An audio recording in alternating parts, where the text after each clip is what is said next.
Hello everyone, 2024 out on backstage today. There was really no pressure, but at some point I must do it, and I try to maintain an equidistance in time from the various episodes. You know that I started this nomenclature at least from this year, because back in the day I used to make 100 video update that I suspended, however, as a general practice after I think 2021 when I started to re-upload all the videos and stuff. This is useful because even though I don't thoroughly prepare any, scientific analytics, analysis, in fact, even though I more or less understand this from the various updates I get over time and the general behavior I observe on the channel, there is always so much to do, because in many ways, even though Schwerpunkt, believe it or not, is not in fact my primary occupation, because many people ask, but how much time do you have to do this? I don't really spend too much time doing this, believe me, but I'm somehow wired with it, and also the other things I do are somehow wired with them, if anything, because I sometimes work in parallel with them. But mostly because, of course, it has to do with my job. And so I do not update you normally on things I do outside of here, nor I think I'm going to do this. I'm just writing articles and preparing for this researches, lessons, etc. And however, I am in a phase that somehow parallels a bit the same Schwerpunkt one. You know that I started the channel together with my doctorate back in the day, almost simultaneously. And there is this curious synchrony that was maintained along the way, because it seems to me that every time the channel expands in a way or another, I'm also, for some strange reason, expanding also my profession. Indeed, without Schwerpunkt, I wouldn't know so many things that are useful for my work. And of course, I could have not started Schwerpunkt hadn't I been working, of course, with history and more.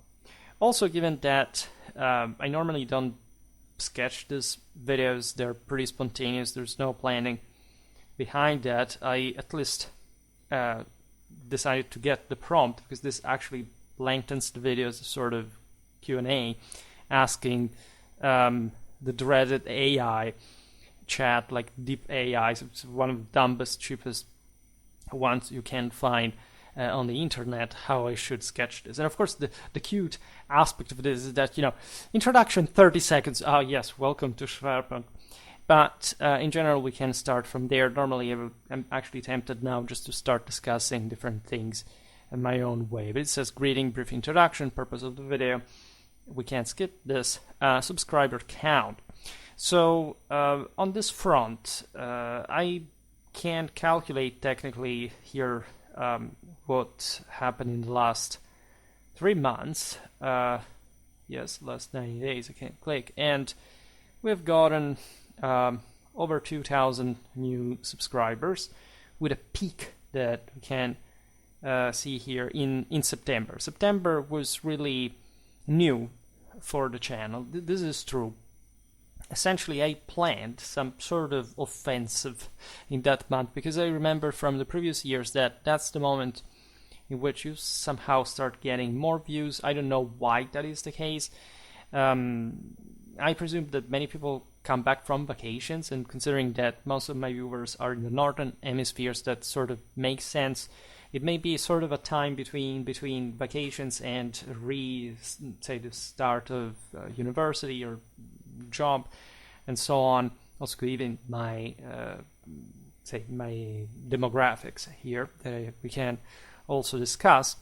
And the most interesting part of that month is that we reached a very a peak of views that I don't know whether it was really it was really unprecedented, especially in the sequence of the same. We got here.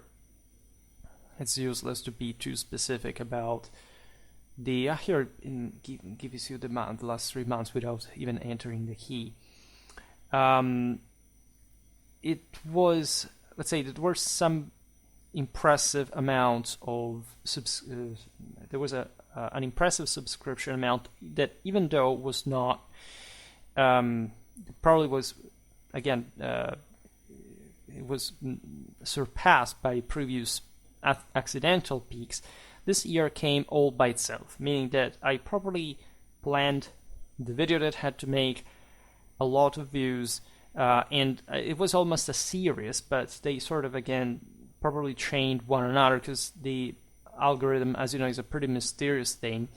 And so for a month I began to get so many new subscribers compared to the usual.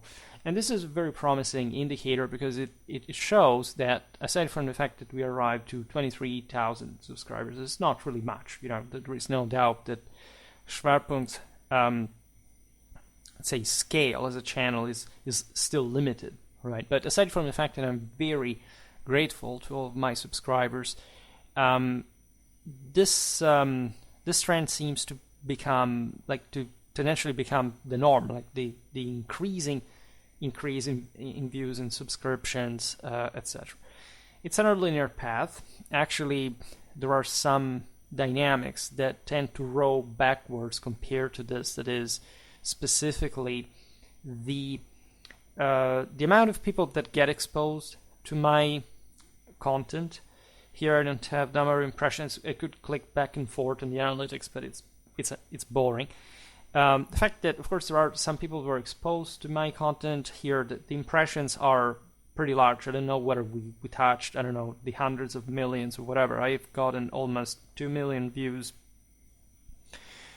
which is very nice, because from last year especially, we maintained this plateau now that never went down. It was basically more than double anything we did before that. And so we began to accumulate lots of views that, as you know, are very useful also in the search engines for leading to your channel and so on. I noticed, in fact, among the various sources of views, that there is normally there are the sort of navigational functions. This is how YouTube calls them. That is basically the subscriptions and notifications and so on. Those are sort of, together with the YouTube search, the most important indicators, like the most important factors, the most important sources, say, contributing to the watch length, that is even more important than the views.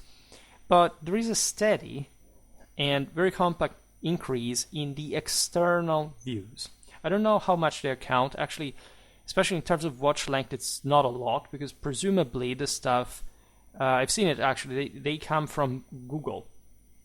So this is kind of obvious. I've been making, by this point now, so many videos about so many different things that are also very specifically themed, right? And very niche to some extent, that I'm basically the only person making this kind of content. And also from Google, basically, who does have, I don't know, a site anymore. I started a site actually last spring, but it was never indexed. It was a Google site, and I wanted just to post the Schwerpunkt videos with a description that I don't like to use on the channel for different reasons, that, however, would have been essentially gone in, I don't know, 3 paragraphs long or something like that. Maybe I could make it something longer.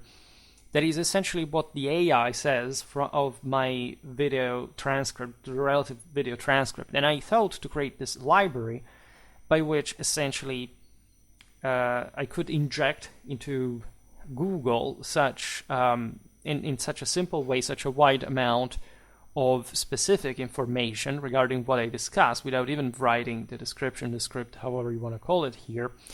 And therefore radically hopefully increasing the amount of views, because we will see it now. I don't know even if I will be following now this same AI indication, the ladder outline, because I would like also to get to the point of the wall. But I will give a chance to the point of the wall. I will spoiler it. Is the fact that my videos are actually well watched when you pick the relative engagement with them. In fact, this is in the outline also the thing, viewer engagement, what I should talk about now. But I realize that in the various search engines, it's very difficult to find my content. I've made crazy, I even make it usually at the end of the videos like this, let me search for, whether anyone has made this kind of content already, which I honestly never do. I mostly search for my own content, counting how many videos I inserted in a given playlist. But I recently did it in the video about medieval Egyptian warfare, discovering that literally I can type medieval Egyptian warfare and I am the only person who made a video with that title on YouTube, and YouTube does not give you my video. In the sometimes, let's say, if you scroll down, you'll eventually find it, but you have tons of other things that have nothing to do with that. Like I made the experiment, you can go search for that yourself, not just in the video. Medieval Egyptian warfare immediately gives you lots of ancient Egyptian warfare content, simply because these are particularly big videos of the larger channels, and basically the merit that I have in being eventually just truly the only person having made a video like that, because at that point there's nobody who made another content that it does not get displayed. If it doesn't, it's also because if it ever exists somebody that much less views than mine, they're, as you know, are pretty contained.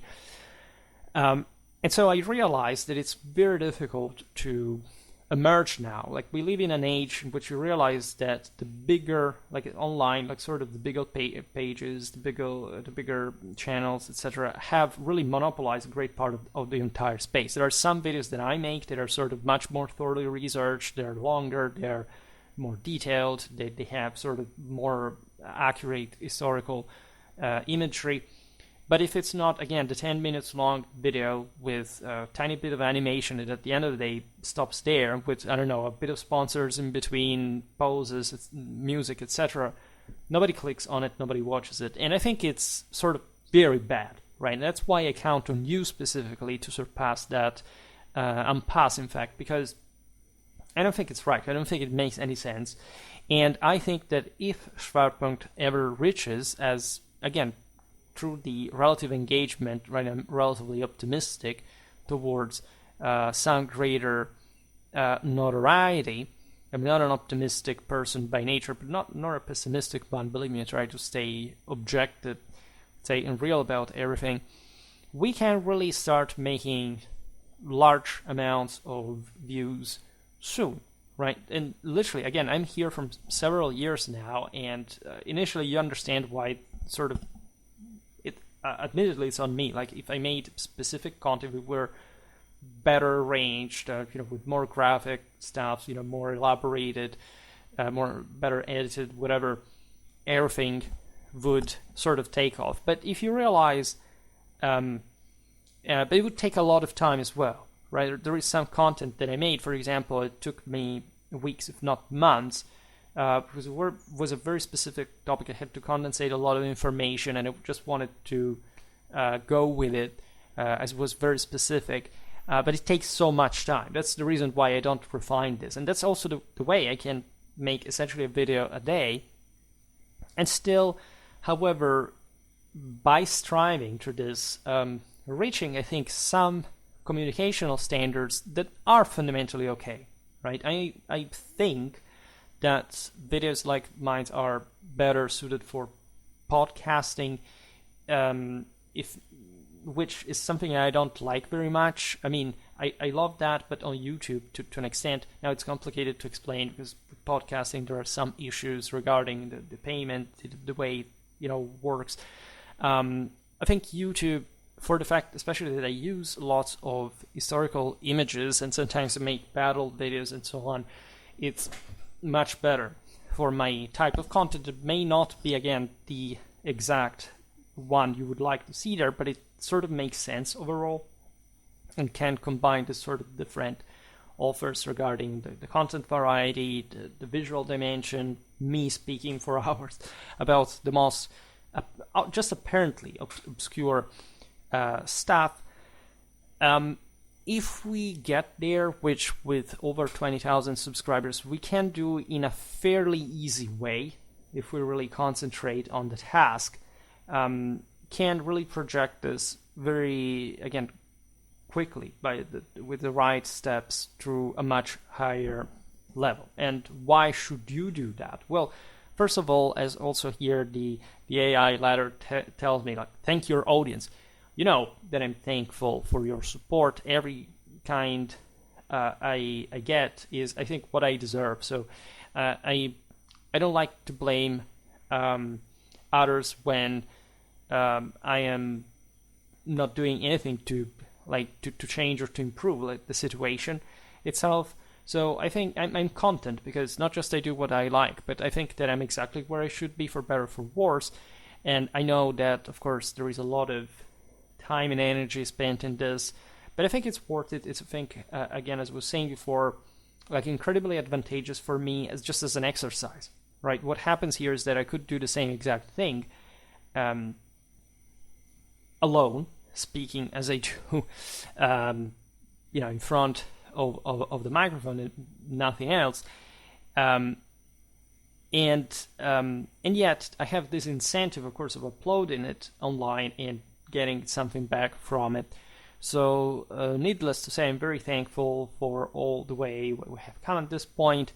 I think, in order to answer the question there, why should you see the channel grow, is well, the fact that the more it does, the greater the chance that this can become something way more developed, updated, something I can use ever better. And I can means to do, but simply getting much better at over time, as I've gotten, perhaps slowly, across out the perhaps, but still, And that, I think, is incredibly useful, because I realized, for example, that, if you said, do this every day, like, to a person who has never done it, say, but how do I do it? How do I make all these videos? Like, it must be always, believe me, it's very easy. Like, once you have gotten habituated to that, it's sort of, you get habituated by doing it. And so you just become better and better at doing it. And you do it just like, you drink a glass of water. You learn how to ride a bicycle when you're little. At some point, you don't even think about it, and we're really meant to do so. I think that potentially, like, this is what everybody could do, except, of course, what I do is very, very particular, to say the least. I mean, it's odd, it's strange, it's eccentric, it's heterodox. There are so many different adjectives that you can use to describe what I do. And I realize, of course, that looking at simply how people... I've never been a particularly tech person. I like the essentials, fundamentals, like clean, basic, and substantial activities and means. Like, I don't like going astray from stuff.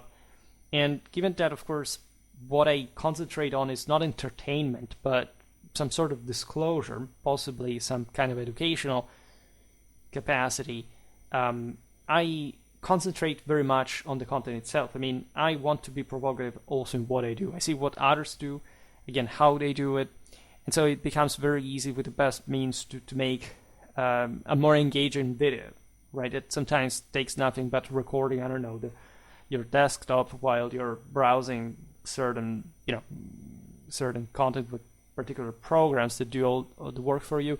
I don't want to do this, honestly. I don't think that... I mean, I like to be into the actual content, to deliver what I think... I never rewatch my videos, but I think there is something hypnotic about that, because the way I speak a bit and just this historical sequencing, I think, is, in its raw simplicity, sort of more powerful than it seems.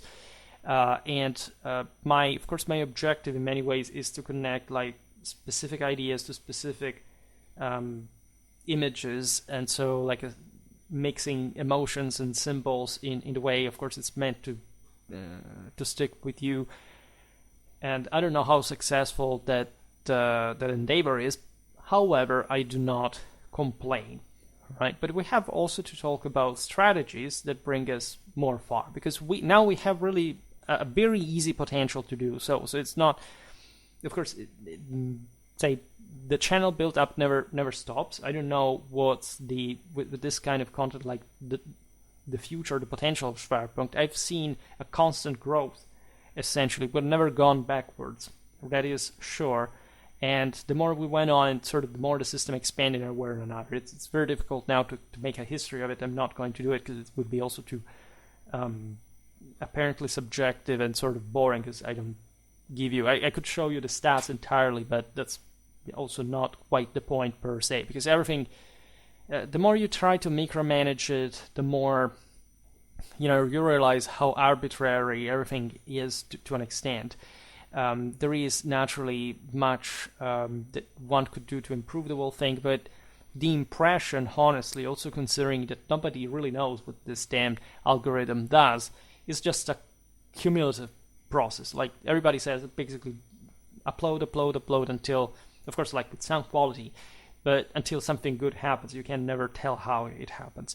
And honestly, in my YouTube experience, the most say evident aspect of the sudden spikes in views and so on always stem from something understandable. I mean, it doesn't even seem there to be a particular algorithm, or at least the algorithm is much more balanced than it seems. It's much more rewarding than it seems. And so I've seen there, however, exactly for this reason, how important agency is, right? Not just because, of course, there are people who click on, but it depends from where, to which audience, and so with which purpose, generally speaking.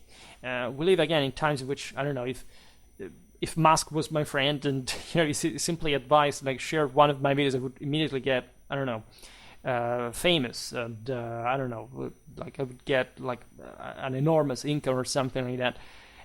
It's not to be given for granted that I would never engage in sort of higher, in the higher spheres. As a matter of fact, I think we must talk about this, not because I like Musk more than much, actually, but the reason is that my content has also acquired some level of maturity over the years, on multiple fronts, like religious, military, historical. Like there is really a lot to dig in, and it's ever more comprehensive. Of course, it's important to make the interviews. I've this year made a couple of interviews by two channels. One I did in spring, and the channel is also pretty big, but my interview never came out. I know what the topic was, of course, like what video should have it been used for, and I've seen the author. I haven't contacted him, but he still hasn't made many videos, admittedly, since then. So who knows? Like maybe I'm going to pop up there, and that would bring me a substantial amount of subscriptions. The other one comes from a channel is barely smaller than mine, that however has more quality content, fewer videos, and he's covering a lot of history YouTubers, let's call us this way, for reviewing the quality of our respective researches. And I know for sure that the video is being uploaded. I'm the only one who can see it now. It will come out at the beginning of December. I could say the title. I could say, I mean, first of all, like the channel, on which channel this is coming on, but I will, if anything, discuss that when it comes public. And it's 2 hours long. It was a very interesting conversation. I'm very glad I could have that opportunity. So far, I haven't been searching for anyone.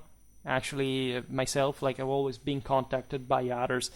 There was that time years ago in which the Russian television wanted me to make an interview. Like I would have been an alleged expert about Mamluk warfare in a documentary on, I don't know, some even not much secondary Russian TV kind of, but they wanted my face, they wanted a bit too much, and I don't know, maybe it was not so bad even to deny.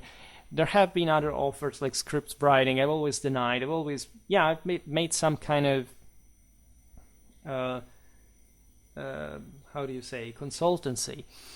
I've assisted that some guys were writing a comic book. I don't know how that ended, like about it was a Balkan history stuff. It started with Kosovo apology. I basically criticized that they didn't write me anymore because they wanted to make some sort of kid's story, like it was like going out there in a reenactment camp. And instead, I began to talk about the darkness of martyrdom in the holy war, the Serbians fighting against getting themselves killed against the Ottomans.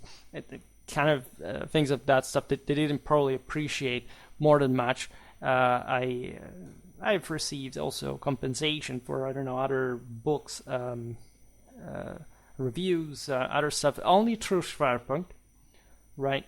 And so that was interesting because it made me understand much better like how people even approach our channels, or mine in particular. And so, as you know, I've always been into this cultural perceptions.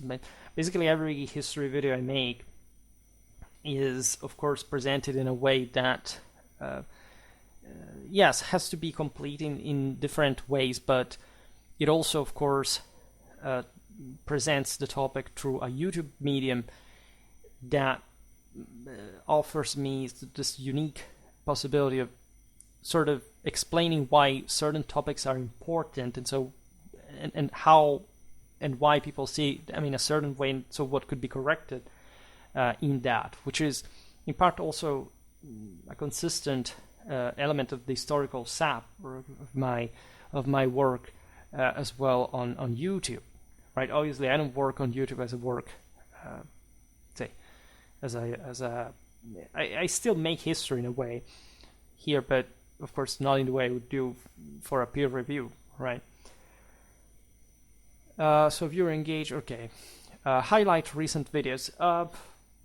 Would briefly talk about the last few videos you uploaded, including their themes and reception. Well, I don't know. Just yesterday here, I see the stats because I make the video the day before, and I of course upload it the day after. And I see here, I don't know, the condottieri one went apparently quite well. There are some videos like the German military.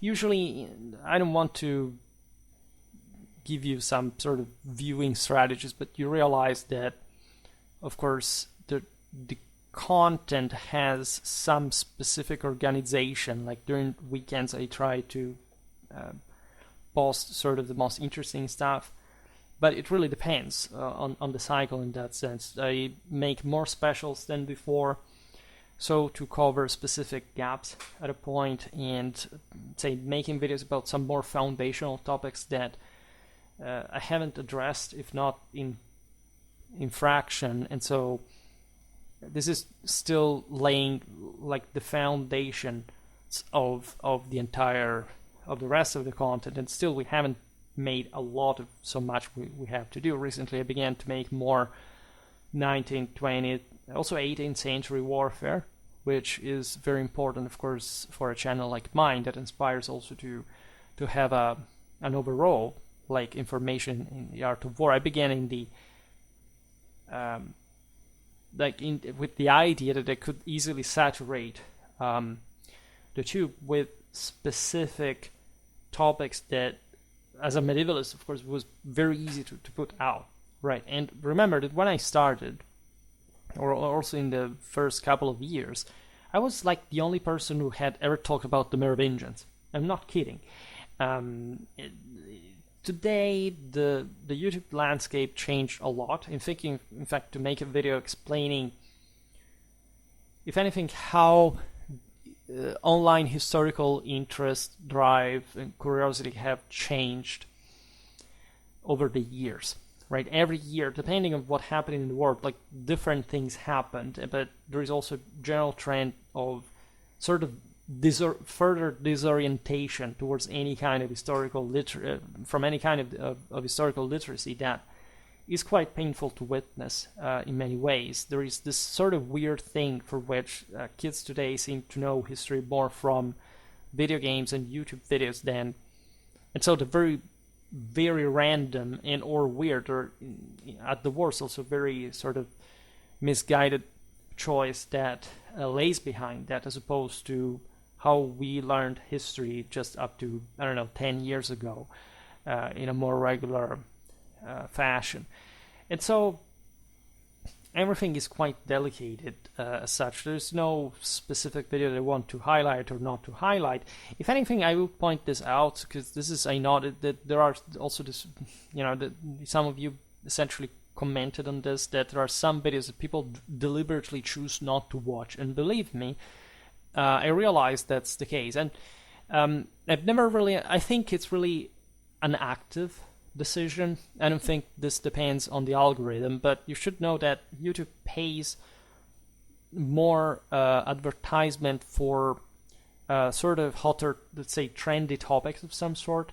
That is to say, if I make a video about the migration era, say, I'll get more income compared to another one. And I've never bent to that. On the contrary, I make videos about what I think is important. I may have a bias, may be guided myself by some kind of idea of how what you could like, so that, but it's always aimed at making the channel gaining notoriety for its integrity still, and not for having this sort of selective behavior of now we will just look at what people want and so we will prostitute ourselves for that. No, and I'm probably paying a lot for that in terms of immediate I don't know, views and income or whatever, but I don't care. I like better, like balanced and morally and scientifically so. But there is indeed a choice here. I could see this from the. Excuse me, drink a little. While YouTube switches page here. The types of views I get, like here, I get mostly something like the normal stats. They show you last 48 hours, like in real time update, etc. So far I am at, this is the beginning of the hour, it will rise later. We are, say, at 3,700 3,800 views in 48 hours, always, right? I've never gotten down 3,000 since, I think, months, and it's more than a year that it doesn't. Anyway, it remained this plateau, which means that, again, I made essentially 1 million views in a very short time. At least not so short, like it's less than a year, yes, but and I shouldn't complain in any case, but it's not this. Again, we're still at 23,000 subscribers, right? I would like to be at least in the range of hundreds of thousands, right? So much of this depends, because this is really how YouTube works, on the kind of, you see, every day you, at least in my case, you upload these videos, right? And every day when you upload the video, there is a peak of views that is reached, of course, normally in the very first hour. Then it gradually decreases, right? And sometimes the idea is that if this sort of algorithm kicks in, then at some point there is a sudden surge again, and it goes up and down like that, sometimes for a very long time. It doesn't happen often, right? There are some videos that are watched always, regularly over the years. Most of the others are not watched at all. That's why you have the playlists. I incentivize to watch more, because what happens is twofold. The first one, in saying the short term, is that the faster the video gets views, and the more this video is suggested, recommended by YouTube to others that are not like the usual circuit. It's literally, there is a mold to break, right? It's not even about this huge amount of views, but of course, if your channel is insulated, because again, there is this sort of stages to reach this levels to unlock, like you do not get, say, viral, right? You are always kept down by this greater pressure unless your followers like make the best to share, to like, whatever, right? So what happened, and the other aspect is that, of course, the more views and consequently also watch length, hopefully, the video accumulates, and the more likely this is to be refished by YouTube among the recommendations and entering the search engine, like in the first results, etc. Right? So there is this dynamic. I've noticed that some videos, some topics in particular, are snubbed by the audience. For example, let's go back in time here. You see, this kind of videos, for example, are very popular. The ones about early modern mercenaries or late medieval, early modern mercenaries. For example, some videos that made really well were Renaissance mercenaries, the Swiss and Landsknechts, and a new type of fealty, 16th century, published on November the 6th. This other one more recently, Enduring Commitment and Honor, Steadfast Role of Minor Nobility in European Armies, November the 13th. Here I have also to correct, there is a capital letter. You have always this sort of little updates to do. Now, of course, I know that uploading videos, this got kind of almost algorithmic, especially the second, began to go up and down again, unlike others that eventually die out and nobody watches again. Now, the strange aspect of this all is that, say, this last specific video about the the European minor nobility in late medieval, early modern armies. It was a video that it's 2 hours long, so I talk about different stuff, but it seems to me that that has nothing to do really with the engagement it received. Essentially, this was a video that I modeled on a very simple script. That was not even that specific and allows me, to constantly digress, to look at different aspects. Admittedly, it was not an uninteresting video. I said things that I understand why you may be fascinated with, but it's just like the overall historical relevance and the also mostly the unspecificity of the topic to understand. There are different historical examples. We talked, say, about different authors and works and whatever, but let's say there is so much better content. For example, the day after, here I have half of the views, the Patrimonium Patriot. It was also very much like the one about the rise of the Papal States, right? And the day after, I made another video about medieval Florence that basically nobody watched. Like, it got almost half of this in turn. So basically you have, let's say, the first video that gets 3 times more views than this latter one. And why? This, for example, the last 2 videos out of 3 are also very important. They're actually much better crafted. They're much more full of information. They're much more specific. They're much more systemic. They show you exactly the historical dimension of these polities, what kind of relevance they had Europe-wide. I mean, you can find the same exact type of relevance, meaning, and importance in them, but for some reason, these videos do not get particularly watched. This is weird, right? For example, I noticed when I talk about the Italian communes, this is an example, you tend not to click on it, right? Or not to like it. Right, that's the other video made on medieval Florence more recently. Even I have 20,000 subscribers. I think in one day I made something like 7 likes. That's when you start seeing that there is something wrong with that. Meaning that I understand you may not be familiar with the topic, you may not, like it for whichever reason. But if you stick around my channel as you do, and as I see in all these other videos you make. You like, even just when not necessarily there are too many more views, but you tend to, like, the full video gets always, like, 50, 60 likes, say, in the first couple of days, or in the first one, right? If in one day I get 7 likes, and in all the other videos more or less I get 30, 40, 50, etc., I realize that you're actively telling me that you do not want to see these videos, or you do not click on them on purpose, whatever.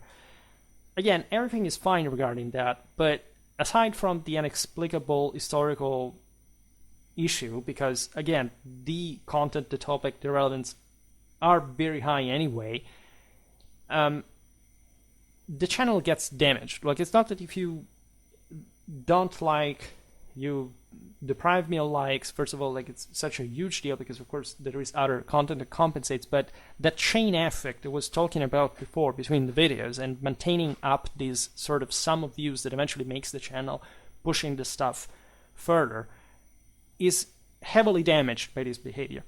And so I don't know what you see my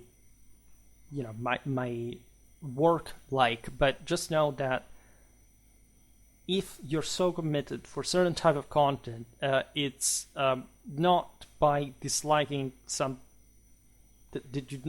for some taste at the end of the day, not because it has something wrong with it in the essence of my work. You don't want to see or you don't like. I'm going, first of all, to upload more of the other content, the better you want to like better, or that I'm going to make less of that one. It's never going to happen. Right. On the contrary, like, certain topics are just forcefully there, and actually there is even this opposite effect in me that the more I see that, the more I want to inject content of that type, of that theme, to get more people from the outer side that are potentially interested in that. It's so leveling the odds. Right. I know that this also damages my channel, if so it is. The actual reasons behind this is very subjective and weird. Again, I think that there is some algorithmic something that does not. It's like, for example, if some topics are probably outside of the radar of cultural awareness, of existence, probably of the topic itself, it may be that YouTube penalizes that because it basically does not fund the ads, and possibly does not. I mean, the ads do not come on it, and the automatically, and so the video remains down on purpose. You understand how damaging this is? It's as if, these people were engineering history just on the basis of how much they can squeeze out of people's ignorance, and ruin it for everyone, right? Other thing, for example, I made a series about medieval Egyptian warfare, what I was saying before. First video here, when was it? First video, I guess, was okay, because I made it like in 3 parts. Here, I can't find, where is it? Excuse me, I have to search for it. 1 is 2, 3. Okay, the first one also did not get many views. Okay, so I make a video about medieval Egyptian warfare, right? It's the original warfare series. Excuse me, drink a little once again. This, by the way, it's right after that video about the Swiss and the Landsknechts that get always lots of views, and it received also in this case thrice the number of videos of this other about medieval Egyptian warfare I made the very next day, right? So I can see all the reasons why you may not want to see this, but they're just prejudicial reasons, meaning that that's me talking about a major region in the Mediterranean, in Islamic warfare, that really had a lot going on from a military point of view. It encompassed different areas, it dominated or other countries. We're talking about, the Fatimids, the Ayyubids, the Mamluks. Why wouldn't you watch that, right? Is it because, I don't know, it's just Islamic? You have to tell me, because I realize that there is some reticence, right? There is this passive sort of, looking away, right? That is not just, or that is actually active in its intent, and that creates this sinkings in the otherwise very well attuned, say, level of views and watch length, that again harms the channel. Because also the videos, for example, what happens is that the video that comes the following day does not have this a wake, say, of this trail, this tail of views over which it can float. And so it will actually get less views. And so you're penalizing whatever I'm going to do the day after, that you may even like for other reasons. So believe me, this is really damaging, and I wish it didn't happen. So given that I see that it's very easy to like for you when, every day when there is a topic that you find, relevant, like I would ask kindly to just maybe not even to watch, but at least to like, to share, not to consider much the content per se, but to consider the overall work that I'm doing, because that this is not anecdotal, this is not random, this is not, okay, today Schwerpunkt wakes up and says, okay, I want just to talk about this, because I don't know, if it gets cool, maybe people will like it. I don't give a damn about whether people will like it as a taste of theirs. This is meant just like I'm literally laying out the entire history of the art of war in front of your eyes on a chronological and territorial basis that you can compare, intertwine with all the elements. And I get that it's gotten like, okay, this is a matter of my thing, this is my little flag, this is what I want to identify with or whatever. That's not how Schwerpunkt works. That's how it never worked and never will. You can be sure of that. And then, of course, I have my own biases myself. So whenever I choose a topic to cover outside of the cycle, that is somehow also predetermined, but it's an incalculably larger range, just per se. I do it for also insisting on topics that, on the basis of the actual historical relevance they have.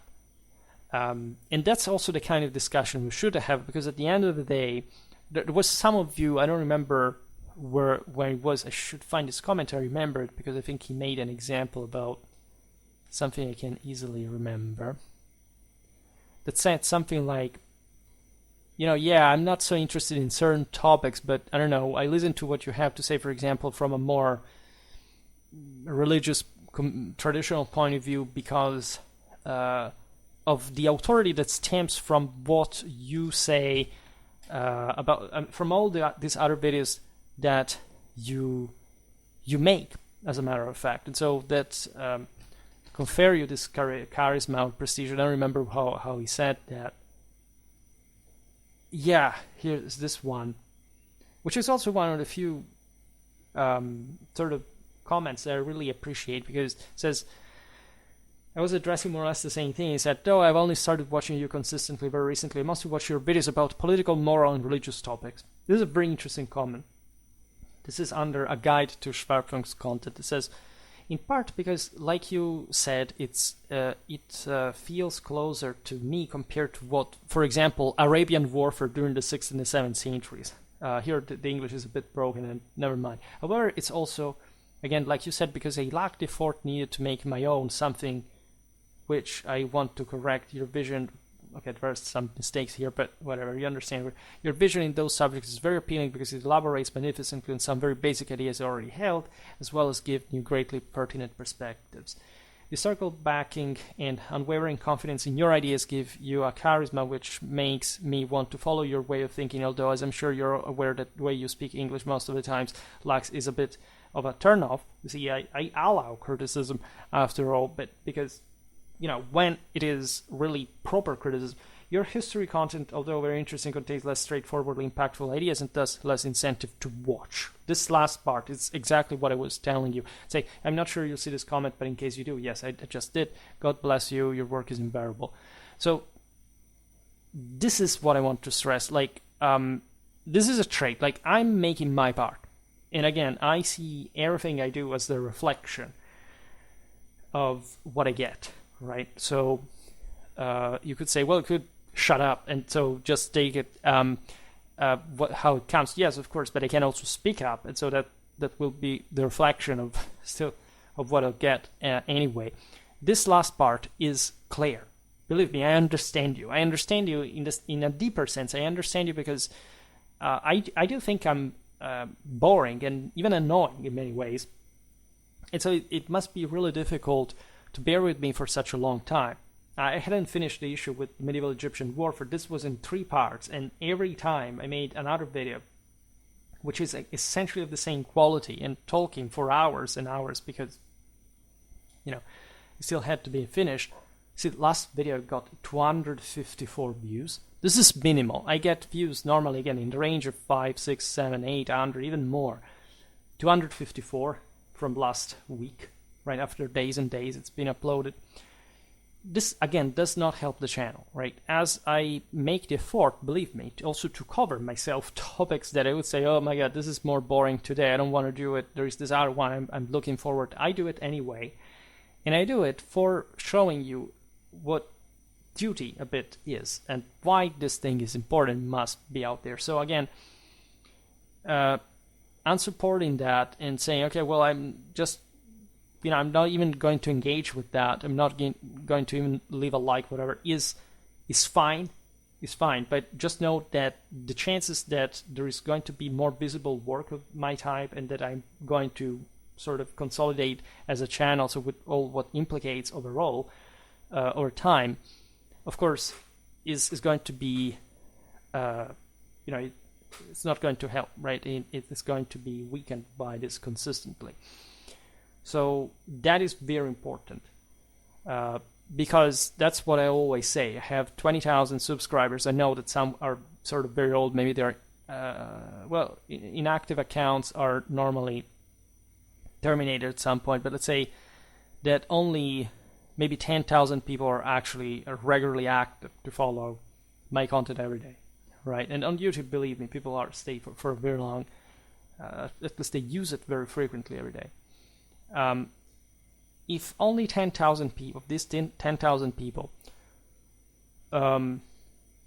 say 100 every day shared my content on some forum, on Twitter, on some Facebook groups or pages with people they know, some were crowded, this channel would simply double in the matter of, few weeks, right? If only 100 people did that regularly for a few weeks, right? Out of my 33,500, so 235th of the total, right? So when you see this in perspective, of course, you should say, but why you? Like, you should give me more incentive to do so. Like, your content is weird, and people may not even know how to approach it. I may them not even want to know. I wouldn't even want them to know that I watch your channel or whatever. Fair, granted. Again, what I'm saying is that I'm making this content anyway, right? So draw your conclusions. And just know that, of course, the channel has a greater potential. I give you one motivation of this all.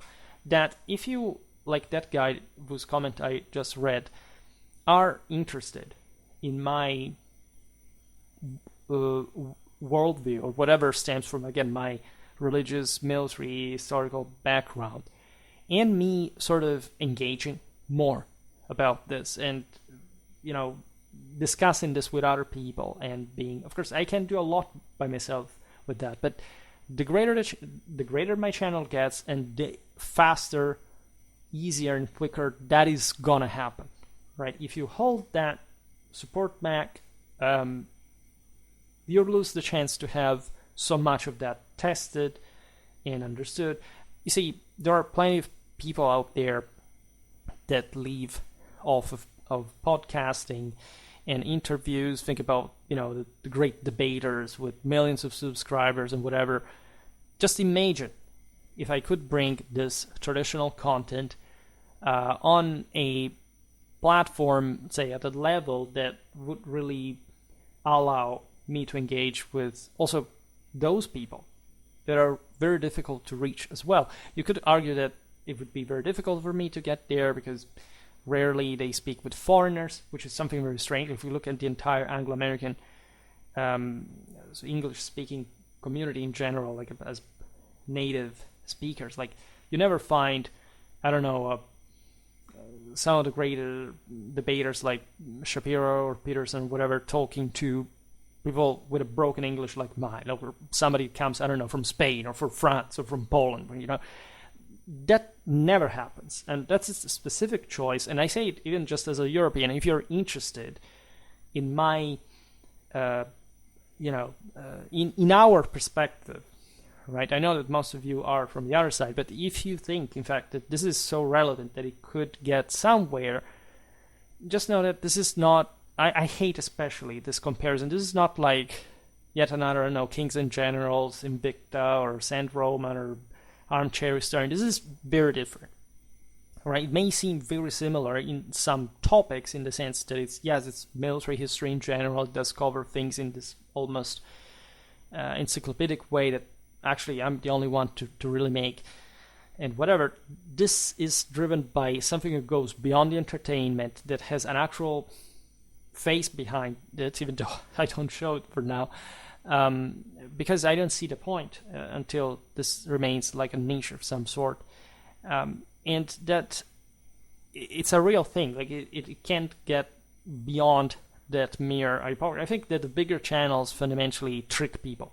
Like the titles are misleading, right? I will not be making any specific examples, but some things are objectively ridiculous. I mean, just recently, okay, I can't even make this comparison because otherwise I sound like an a-hole, but in general, like, you can't make me believe that a 5 minutes long video is sort of historically relevant when you can have some greater, insight on it. I understand the way people do that. Like, that if it's such a big topic, a big deal, like, what's the ultimate historical substance? And believe me, there are a few channels like mine, right? There are,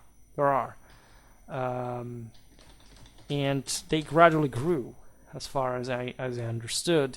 So I hope that Schwerpunkt is gonna do the same. Except I, of course, made much more content, and so the idea is that I was penalized mostly by my own sort of smaller kind of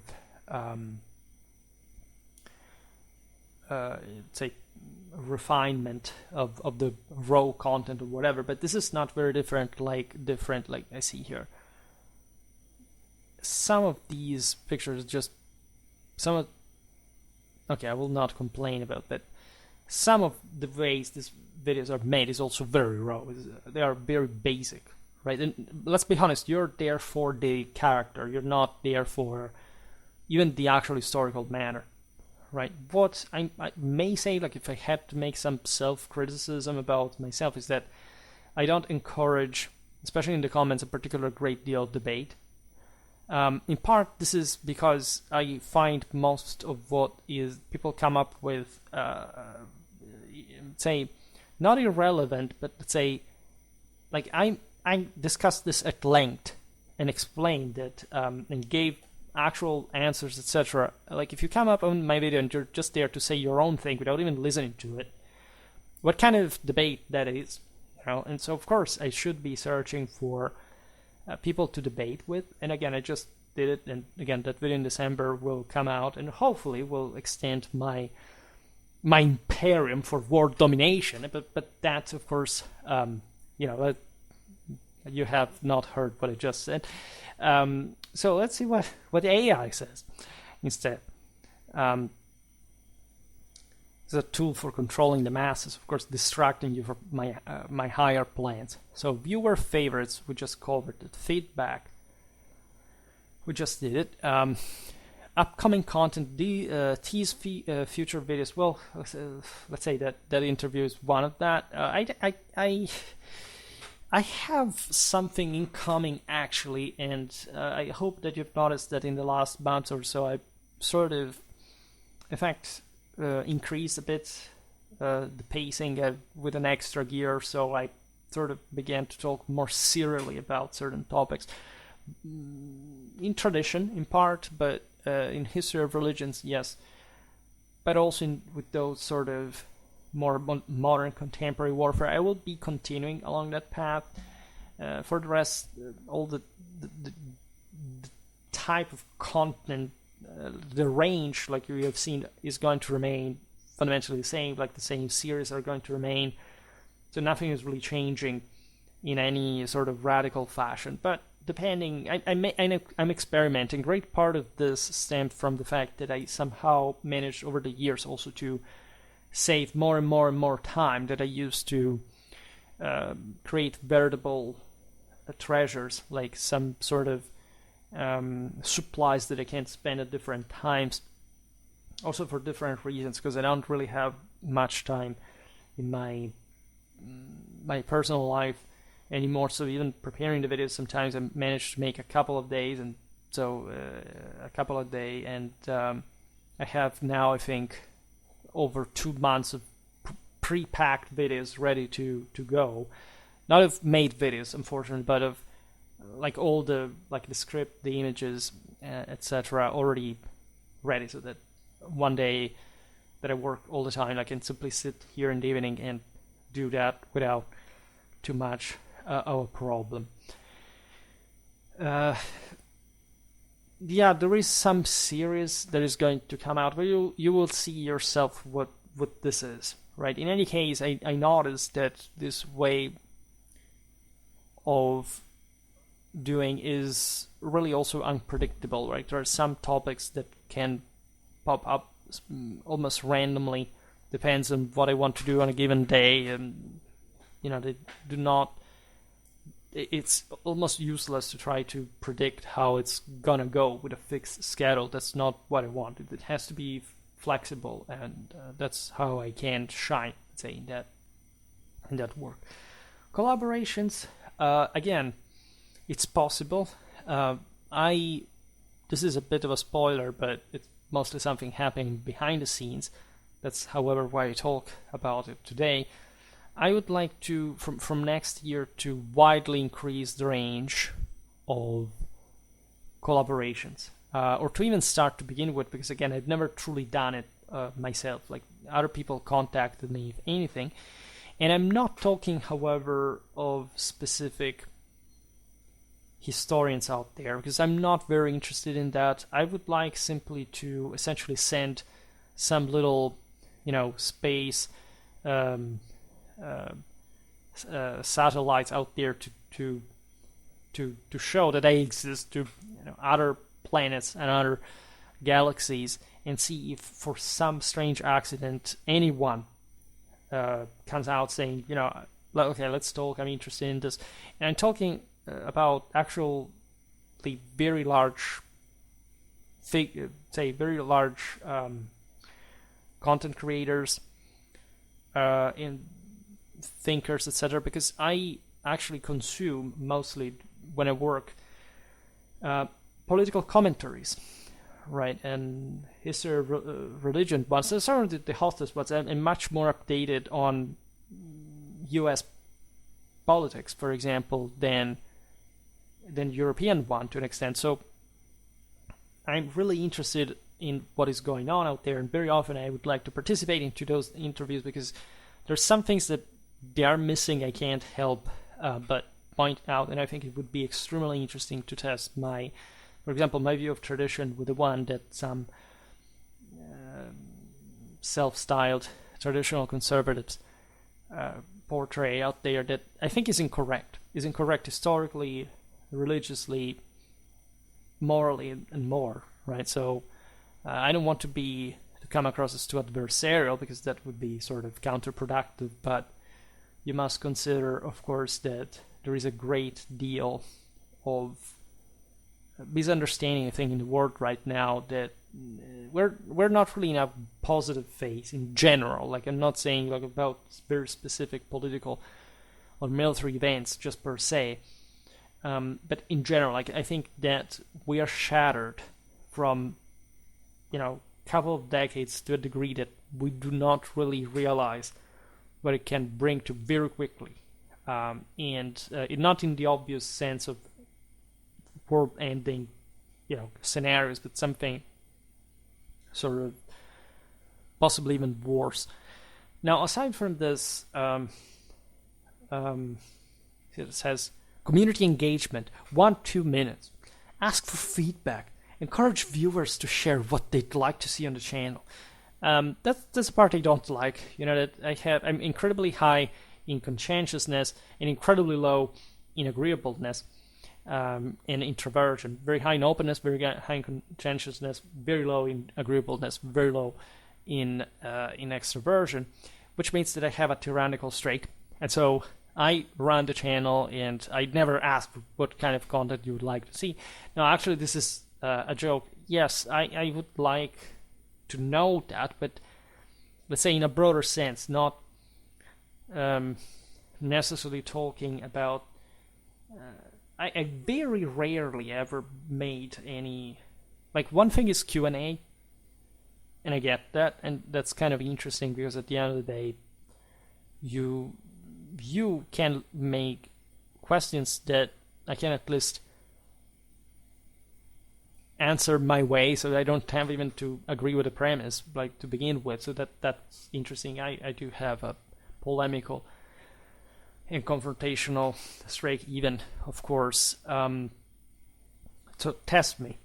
Yes, but simply saying, okay, I would like to see this. Right? It's every time it's happening. It's some of, and believe me, I appreciate the trust, but it was some of the most sort of, how do you even come up with such things? Like, such obscure topics that not even Schwerpunkt has the proclivity to look at. If anything, because they're compared to the ones that I regularly make, that some think they're already pretty niche. Actually, even beyond hyper niche or something. So in terms of historical relevance, makes you really wonder about the world, and or the question is poorly posed. Like talk about this, and I don't know, 70% of the times it's somebody that wants that I talk about their country or something that to them is so relevant about it. Again, this channel is not designed for people to feel particularly accomplished through what other people did, even if it's in their country or whatever, like simply asking for it and not really making a favor to anyone by talking about their country in particular. Of course, I'm glad that if I know where you come from and everything, that's fine. But if you think I'm just making videos of your country for that reason, that's not how it really works. It may be minimally. Of course, I also make, like, I have a more Eurocentric, pool of topics, like, of course, to discuss than others. But and the same goes for the era because of my professional bias and everything. But as you understand, there is some sort of bigger point to it all. Create a community. Mention any platforms where viewers can connect with you further. For example, social media, Discord, whatever. Now, I don't do Discord, that stuff. I never tried that, telling the truth. But I don't know. I realized that there are some Discord channels. I've never been there. I don't even know how it works. But some of you asked me to get there myself, and I know that people just discuss me there. Right, this has happened elsewhere. For example, on Reddit, there was a phase last year that people came up and said, who is he, what he does? Is he reliable? Is he accurate? All this kind of thing. Why doesn't he cite his sources or whatever? And that interview is also about that topic, by the way, that I already as widely clarified. If anything, I'm active on Twitter, which I just use as a sort of followers catcher. There are some very good followers. I never think that retweet everything that I post all the time. So X definitely is that a platform where you can get, because the point there is mostly see if at some point the thing gets crazy and all of a sudden my videos get more shared. But so far, of course, I have only 270 subscribers, something like that, followers. So YouTube would be the best place. But say this is definitely discussable, debatable content enough for many platforms to be posted, and so I encourage you to share more and more, as much as you can. That's incredibly important. I can't stress that enough. Like, it's just letting people know that I exist, because to an extent they have literally been prevented from that to happen, because nobody really showed them the pertinent content that they may have searched for, because on YouTube especially there was something else slammed in their faces just to to stick with, and that's not really fair to an extent. Then call to action, encourage subscriptions. All right. I have memberships as well, very little thing, but it can help. Engage with content, ask viewers to comment below with their thoughts on the channel, what they want to see next. Again, but always remember that I'm aware of what I'm doing, first of all, and secondly, again, you can't quite see what I'm coming up with in general. You can't guess it, but the decisional process is very tightly under my tyranny, so there is hardly much that can be done in that sense. If anything, question and answer videos, again, are very useful. Like if you have any sort of historical question, or if you have any...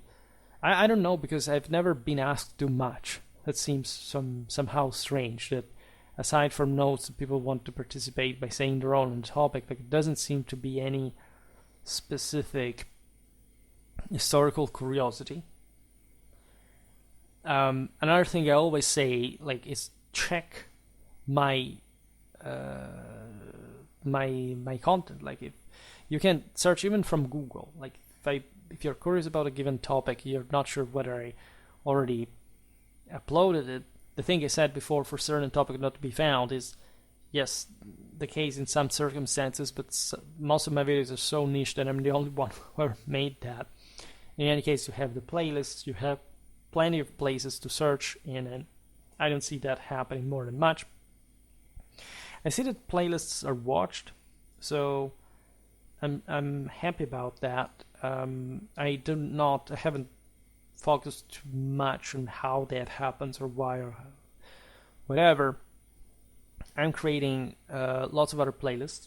There's going to be another wave of that because some technical limits of YouTube that I managed to bypass. But in fact, that's not much of a problem. What else? Promote other platforms. Already done. Conclusion, recap key points, thank to the audience, sign off, whatever. So this is not necessary anymore. This is mostly it. I will say something else now because the video is otherwise too short. This is possibly the only video that I'm recording in one single shot without ever stopping. There is one thing that I will point out that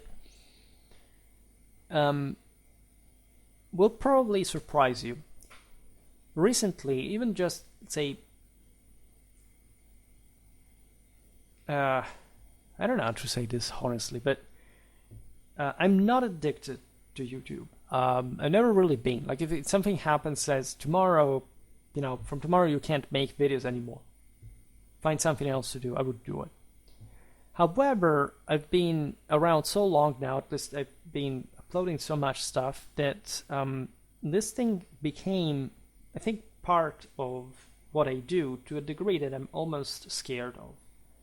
And some of you will say, "Oh, but Schwerpunkt is surely crazy because he uploads all this stuff." There were people back in the day who were asking me about my mental health because they were worried about all this work.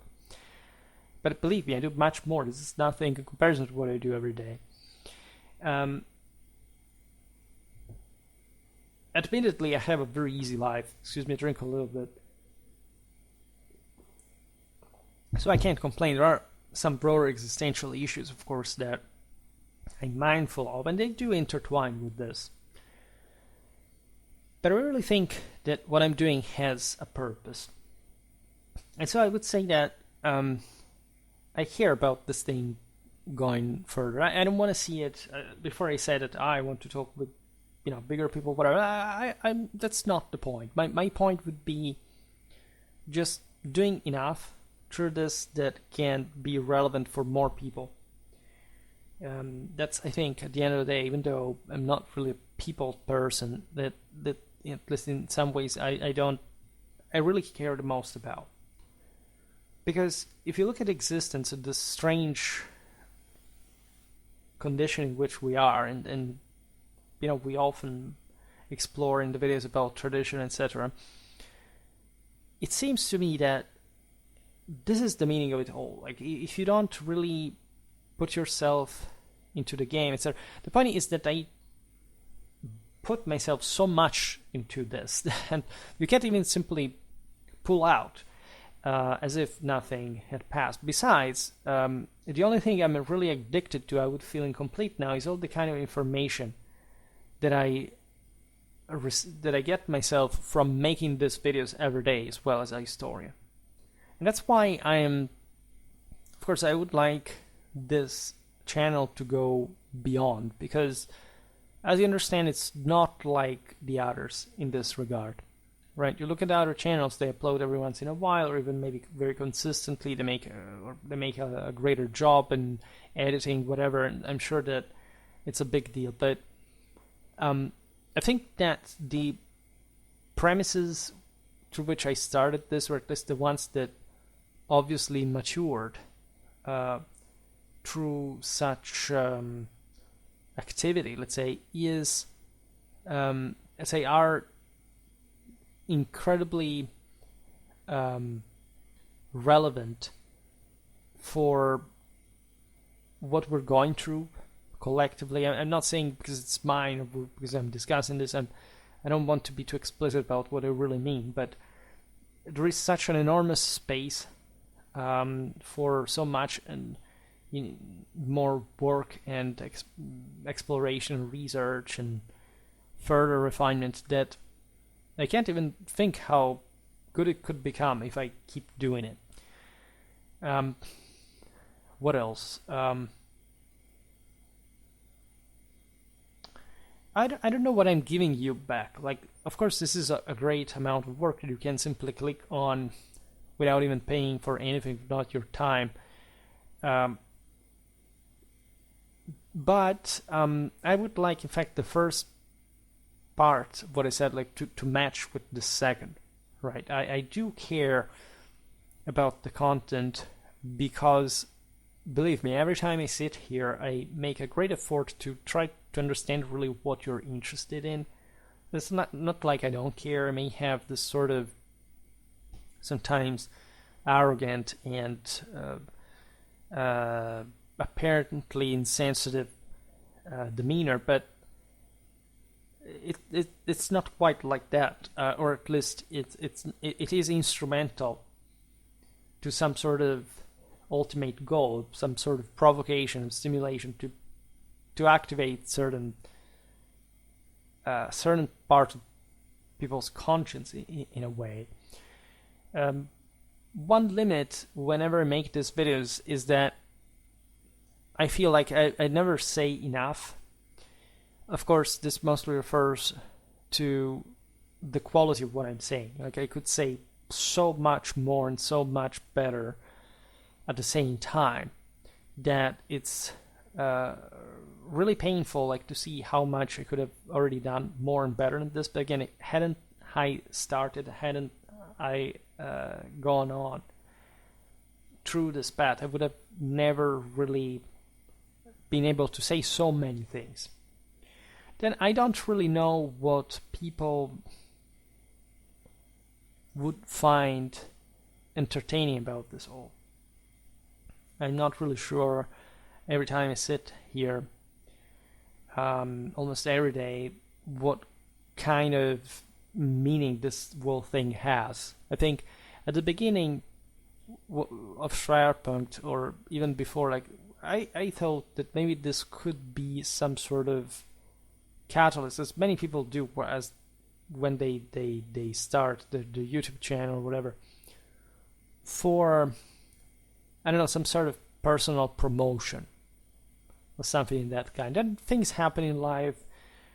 You see more really what the value of time, the value of work, and so it seems almost paradoxical that the more it goes on, the more I care about what I'm doing here. And again, I'm very acceptant of any possible, shortcoming or any possible failure, including, I don't know, for example, it's absurd, I think, that I have this thing on somebody else's platform, right? It's YouTube, okay, but you may never know what these people decide to do. So, of course, you shouldn't bet on the fact that we will always have such means. So I'm not saying that you can support this sort of independent people. I'm literally the guy that does all this alone, right? This is a factor you want to take into consideration when you ask me, like, why don't you show pictures or more graphics? Like, according to you, do I have the time for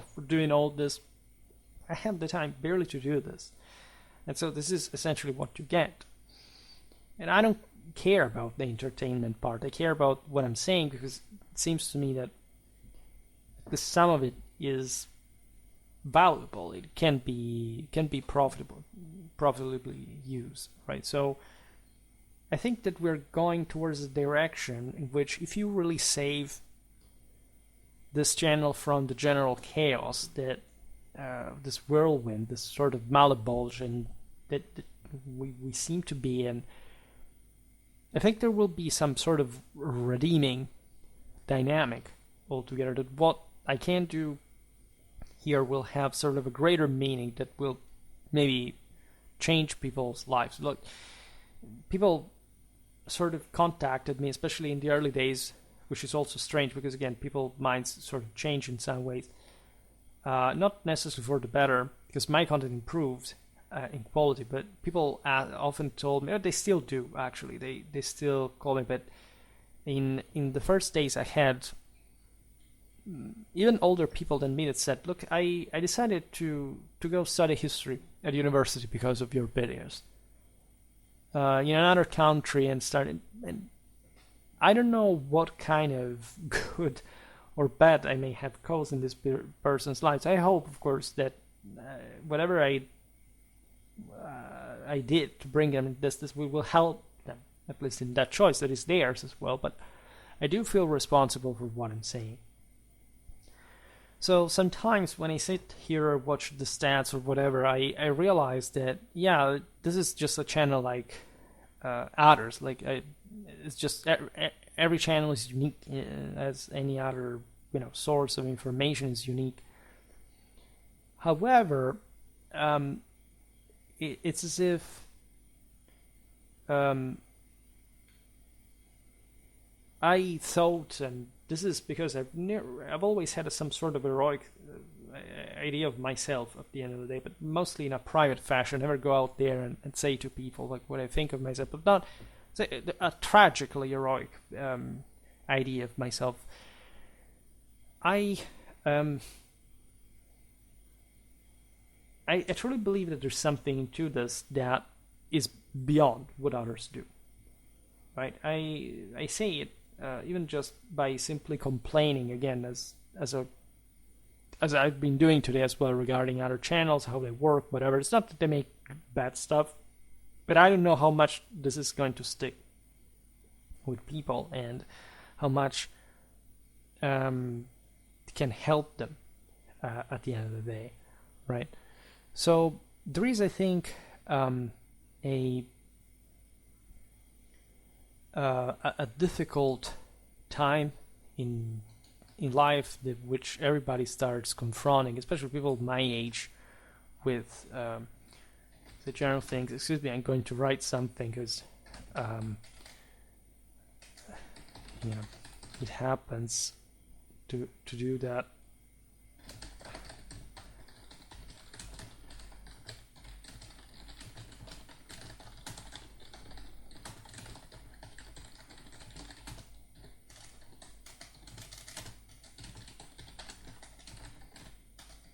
Sorry, business, right? But this is in fact what we're all into, right? It seems to me that history is sort of the best way of habituating yourself to what existence is without living through it. And the things you get from history in this sense are incredible. They're really mind-blowing. They make you realize how limited we are in so many ways, but at the same time, how much it is worth fighting for something. And people complain nowadays about the sense of hatred existing in our society, the idea of polarization, of factionalism. It's that's part of people's weakness, right? You do not really need to hate people, even to beat them, right? To solve problems or to, let's say, cause specific specific things to change, really. And at the end of the day, it seems like we are unhinged on the internet, but there isn't much going on in our lives if we behave in that specific way. Now, I think that, of course, you can have a successful life, and some people say, what is this, right? There is this idea that, after all, there is the lucky person who, or at least the person who works that hard to get what they want. We all have our priorities, right? My priorities, would probably surprise you, are very sentimental in nature. Like, and not particular. I'm a person of actions rather than words, which probably surprise you. But more than else, I'm a person of feelings. So I'm not seeking to excel, at least just per se, if that comes instrumentally because you become good at things and you work hard and whatever. At least, especially in your field of expertise, that should be great. But I'm not that sort of ambitious. Say I'm particularly ambitious, telling the truth myself. But I don't want to achieve that. Say in the sunlight, right? I'm a sort of reformer, sort of somebody rising through the ranks, behind the scenes, and then, carrying out a coup still behind the scenes, and so that nobody really sees that, or at least, it's not really explained how it happened because it doesn't really matter. Believe me, I'm not even an intellectual. That's something that I've been thinking over time. Like, I may be an intellectual in the sense that my job is mostly connected with that, and most people today are sort of more intellectual than practical, right? Because 100 years ago it was the opposite, right? It was like 10% and 90%. Today it's switched in that fashion. So I'm not exceptional. I'm not intellectual in the narrower sense, meaning that I'm not particularly avid reader, for example. I read a lot, of course, every day for my work, etc., but I hardly have, in fact, any time beyond my work to simply sit there and read a novel, right? Which I do. I like doing mostly. Also, when I go on vacations, I still read histories. That's why I can proudly say that my job is my passion, and so I feel I'm particularly satisfied and particularly successful. Again, I also am very lucky in many other ways, so that I can have an easy life. I can work. I can exercise. I can do so many different things. I can travel. I can, etc. Sometimes we lack a different motivation, but definitely I do not find this in intellectualism. I believe that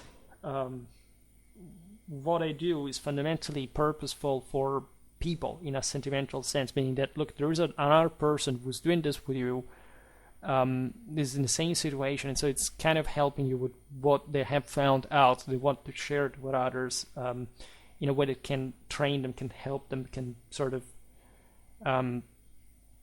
give a guidance of some sort. And it turns out, for some reason, that even though I'm somehow aggressive and competitive, whenever I talk history, when I have to explain things to other people, I become meeker, or at least I am sort of more patient and tolerant, even when maintaining my straightforwardness and not giving anyone the undue, right? That's, I think, very important. I hate, of course, this notion that if, I don't know, you study humanities, you're sort of, first of all, you must have come from some leftist institution. Again, that's why I stress so much that that's also a great reason I do this for. I hardly ever discuss that I come from, again, this a deeply felt European, continental European perspective that I think is basically absent from the main pop cultural references. I'm perfectly fine. I adore the Anglo-American world, all what it offers, all the people out there. We're not necessarily better or worse. I still haven't sort of posed myself the question with that, but I would like to see us interacting more, like having the courage of saying, look, it's not just like there is so much in common that we have, but it's exactly this level that we have reached that allows us to connect so well and to do so much more, so in a bigger historical, metaphysical, political sense. And what I would like to be a much colder.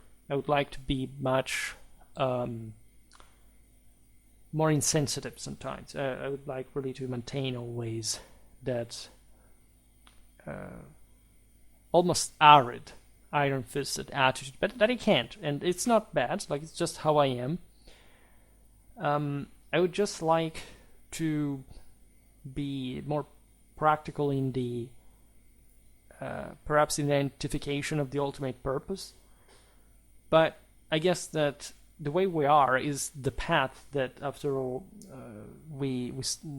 it's the position we start our path towards the truth. And so we should actually use our best capacities and potential to spring forward in that way. And again, without Schwerpunkt, I don't think I would have been such a good historian, at least in the measure in which I can be.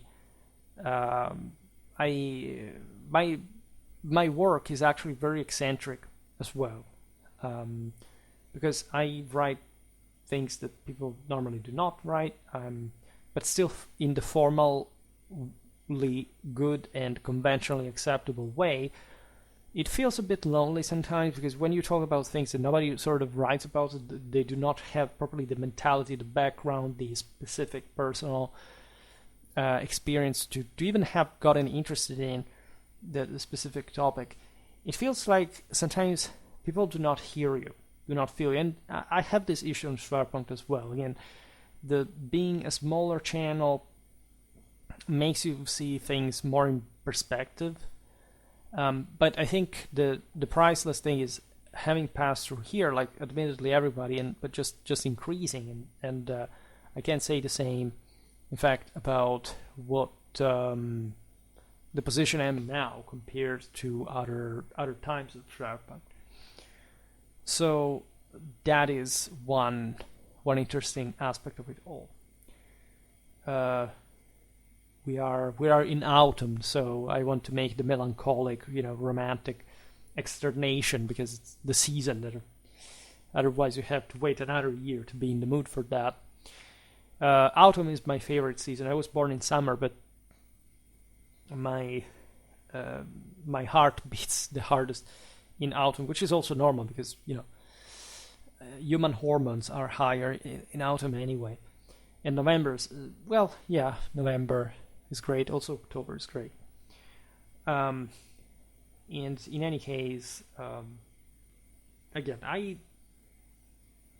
hope that we're going to get some content that will be more engaging also from this standpoint. Like, for example, I never talk about myself. I don't have any desire to do so in any specific way. I can tell you, can make these jokes, I can say these things, but like in general, of course, the more the channel grows and the more I'm personally involved in the thing. And so, say one day they will invite me to speak somewhere, and say, okay, but it's it's a good opportunity, but it's filmed. You have to reveal yourself. Well, at some point I will have to do that, and so at that point it would be everything would be different. Consider that I paid consistently for not showing myself. Of like if I made this 2100 videos and I had put my face on it in video, I'm sure that automatically I would have had that by this time 100,000 subscribers. There is no doubt. Like that human factor, the human contact aspect, is self-explanatory. You don't really have to wonder how the entire mechanism works, right? but you can find the same level of, say, genuinity, the straightforwardness and sincerity in the type of content I make, because that's ultimately what I do. Otherwise I wouldn't even speak that much, right? If it were just a show, it was just a comedic thing, or just, okay, we're talking about history, but here the joke, or the anecdote, and look at this picture, or whatever, this video I took on vacation, it can last so long, then I wouldn't know what to show you. Like, that would be interesting, at least to the point at which we know each other better on the longer run. And I've never used this expression. I often always use that I'm not your friend and we don't have that relation, and that's obviously going to stay that way. I don't think I'm ever going to bond with the outer world. I'm just not inclined towards that by nature, by character. I don't know what it is. Like, it's my genes, my hormones. I don't know. I'm just wired in being sort of more isolationistic and aggressive, and at least not isolationistic in the sense like politics would bring forward, because I would be an expansionist without any doubt, and that's what I'm trying to do with Schwerpunkt as well, as a matter of fact. It would be really interesting, again, to test myself with other people. And I can say that in 2025, if everything goes like without impediment, which is always, of course, an option,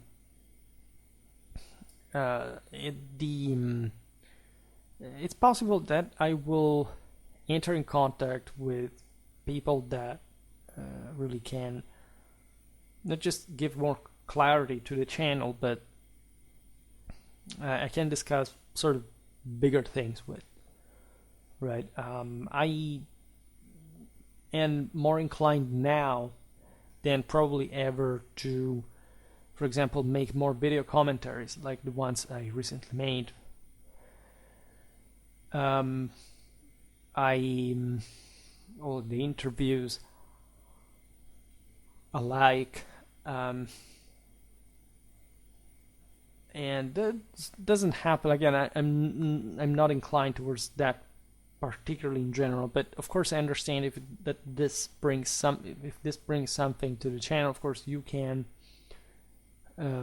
profit from it, right? If anything, you could ask me about this, like if you would say, oh, I don't know, there's that guy maybe, because I don't watch other people's videos really in this historical circle, whatever. They would trigger me, and maybe I would actually have these ideas of what to write and how to respond, whatever. It would be also good historical exercise to begin with. But at this, I like what I'm talking about. By default, I have other things I work on that inform my historical view, as I was saying before, politically, so or morally or scientifically alike, and so I don't need really that much. Let's say if it's not one, it's the other, So again, everybody grows to a point, and so you can appreciate this improvement over time. I feel readier to engage into higher debates and confrontations, etc.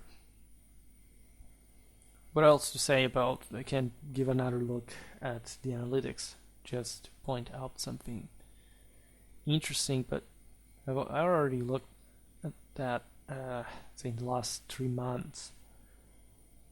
What kind of we didn't talk about the nationalities, but also that thing remained pretty much the same. Like, there isn't too much to add in this regard.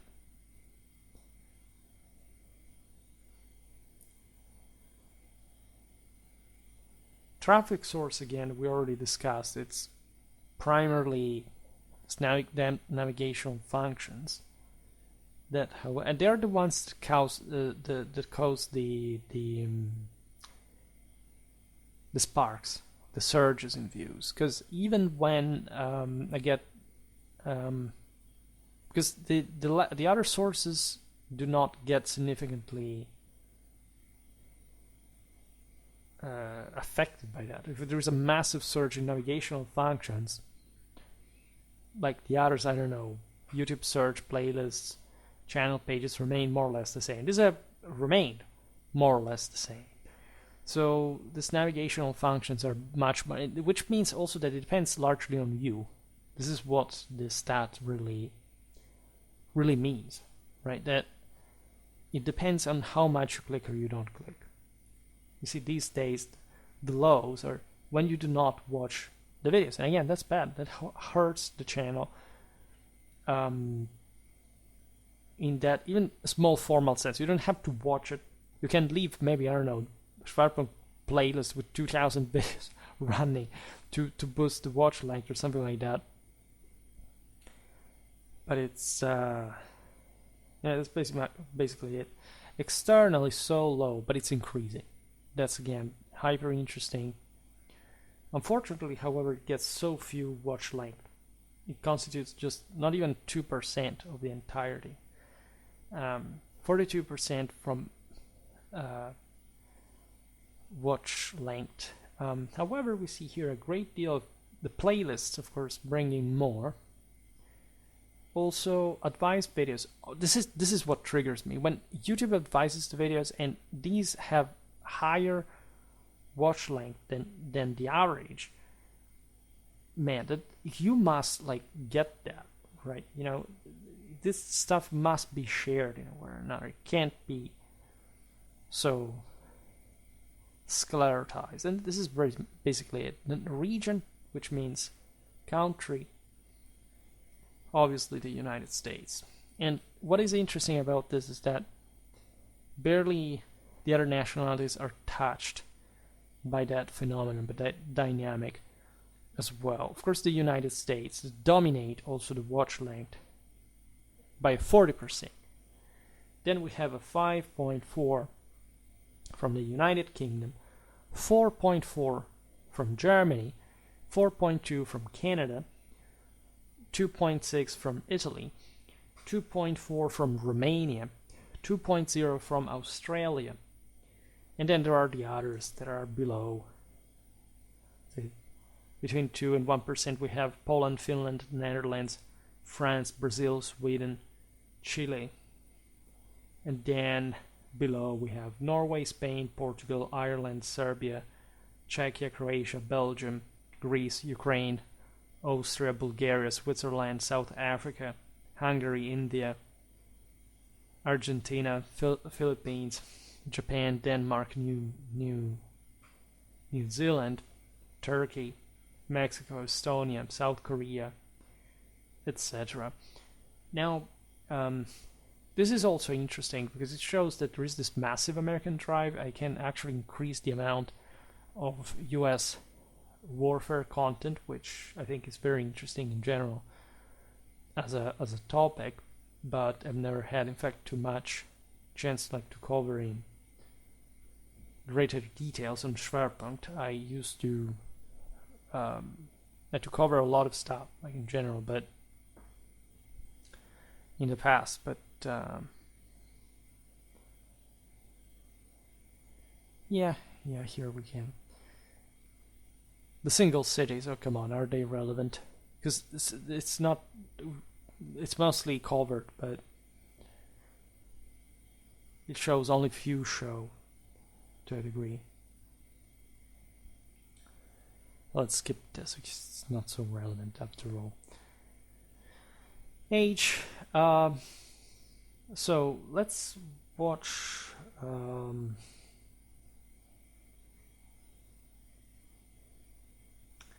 There's a very high level of the average. We have a pretty intense, actually, number of views. Like if you look at the number of watch length, because the average watch is 13, it's around 12-11% overall. 12%, let's say, which is a lot, right? If consider all the clicks, the misclicks, and whatever, this means that people watch my content, but for some reason, of course, it's not so marketable to an extent. We get a lot of views from even older users, etc. This is very interesting. The peak naturally is always like more or less people my age, between 25 and 34.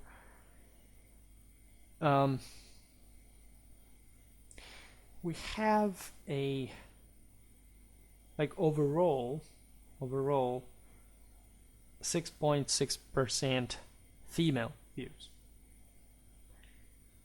which is very interesting. For the rest here, what are the more remunerative videos? Okay, no, this is different than I thought. Well, anyway, like it's interesting because if we increase, of course, the views, we're going to get gifted and stuff. So that's always interesting in general. This is pretty much it. Like there isn't too much in excess to say. I wanted to see something else here and there. Something I'm interested in because I may change it, even though it's not really such a crucial thing.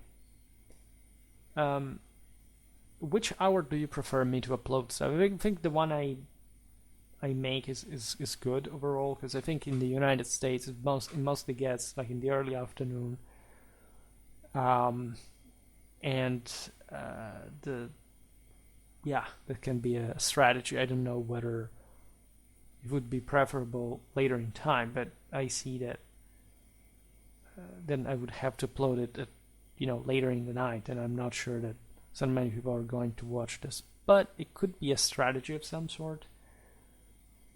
Let me know about that, because I see there is much less content, because I get, as you understand, lots of Europeans too. So actually I'm realizing from this that Americans are the minority. At least maybe the more or less Europeans are even less than them, but because there are, of course, other countries and other continents. But yeah, I'm starting to think there are Europeans as much as Americans now, so that I'm always saying I talk to mostly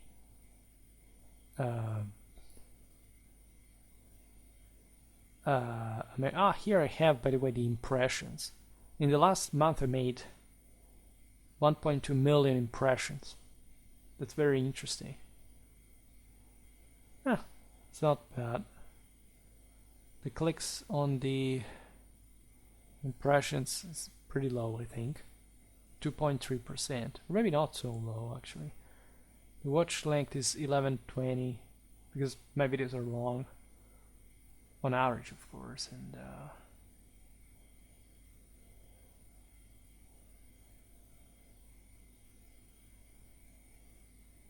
strange. Some of the most watched videos actually got less views, and had more people abandon them at the beginning. Strange.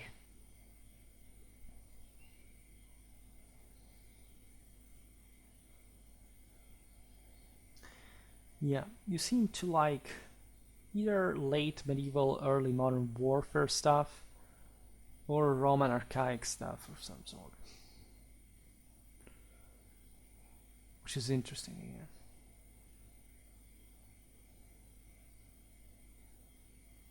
again. Yeah.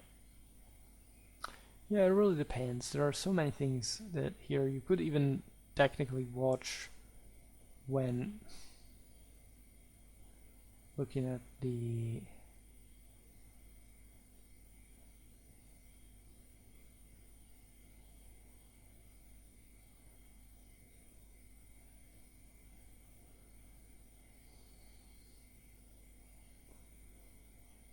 here what people search. I should use this tool more, because again, it's not like I'm going to make more videos of that kind, but orientatively, 1 out of 10 could be guided by that. Here, for example, what people search for: Schwerpunkt Rome. Wow, really? Prussian Army, German Landsknecht. It's so weird. Just watch really. Schwerpunkt Rome, Prussian Army, German Landsknecht, Napoleonic formations, medieval Italy, German imperialism, documentary on Europe, ancient Germanic tribes, European living, history about Germany, medieval anti-Semitism, which I also never made about, Battle of Strasbourg.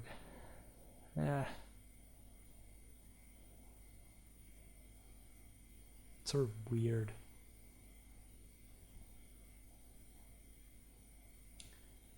What other people watch? The executions of the Heart of Liberation reprisals.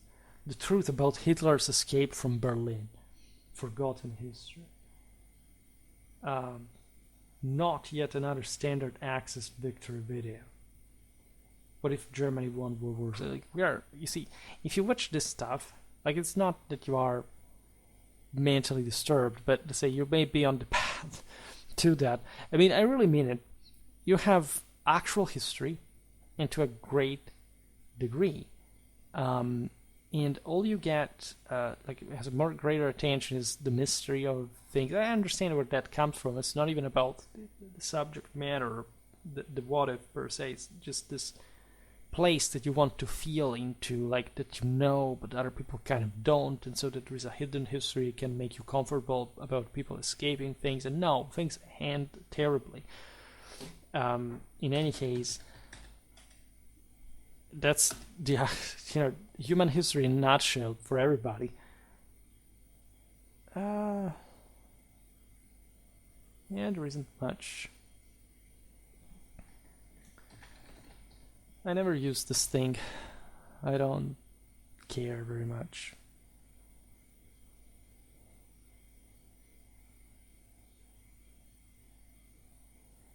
Yeah, weird. I don't even know how it works. I don't understand what it's meant to be. Like, what people search, okay, but what regarding how people end up on my channel? Because this is very, I mean, Schwerpunkt Rome. Definitely there aren't many people on YouTube searching for that in general.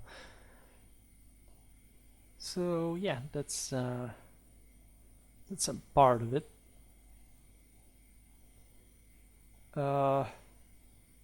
Contents. Oh, for the rest, I think we're there. This is roughly what the analytics say. So, yep. We can look at what the analytics say in terms of what playlists people watch. That is interesting because it also constitutes an important chunk of the views. Oh. Here we have a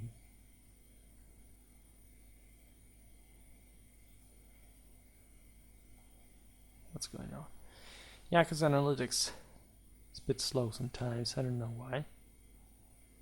It's YouTube that is weird. I think it's Firefox, because other sites work perfectly. My connection is great, but sometimes you have these issues when you recharge YouTube pages in particular. A lot of occupied space during the processing. I don't know why. Sometimes you have to shut it down. Okay, I see here. What's this? Oh, good. I have a steady income, by the way. That's yet another motivator. Because it's not like a full salary, but it's still, considering I have only 23,000 subscribers, it's actually pretty high, as far as I understand. So I am thankful for that. I'm actually a grateful person. I always say that in terms of actual life mode. I always appreciate what I have. I've never felt like, oh, what's happening with this YouTube thing? I have to shut it down. Restart. Starting to get crazy. And I think that's a good life philosophy. Not hating, being grateful for what you have. And even when you're, feeling annoyed and tense or whatever, just remember what you have. Just vent the thing out some way. Physical activity, whatever. Try to sleep well, to eat well, to drink enough, all this stuff. Knowing how to take care of yourself. And then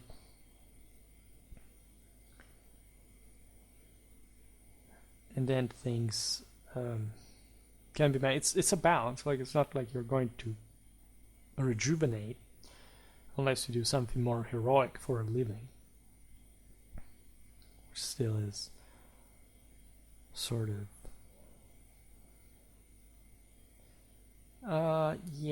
this traffic source playlists, because they do play again. They play only 16.5%, but it's very important overall.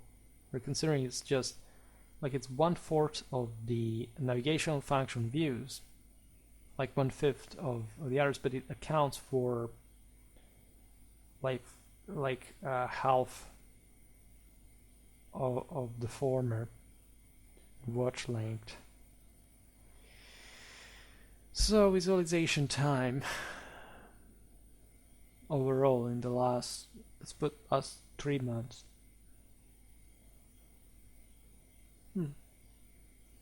Karl von Clausewitz, von Krieg and War. People watch it, surprisingly enough. It has a lot of impressions. That's the reason why.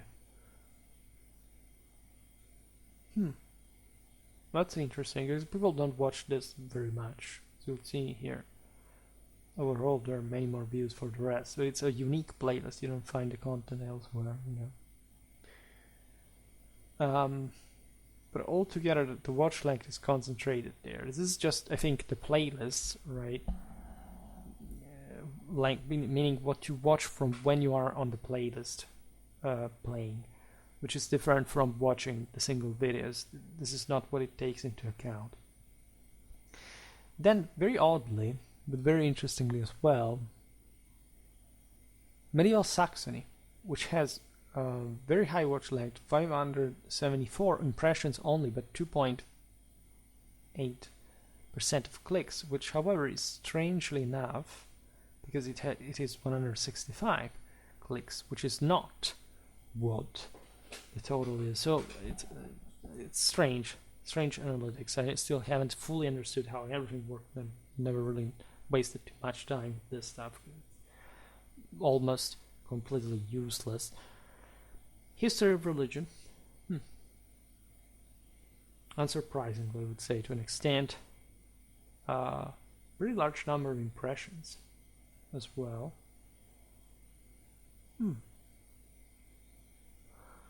Medieval Central Europe as well.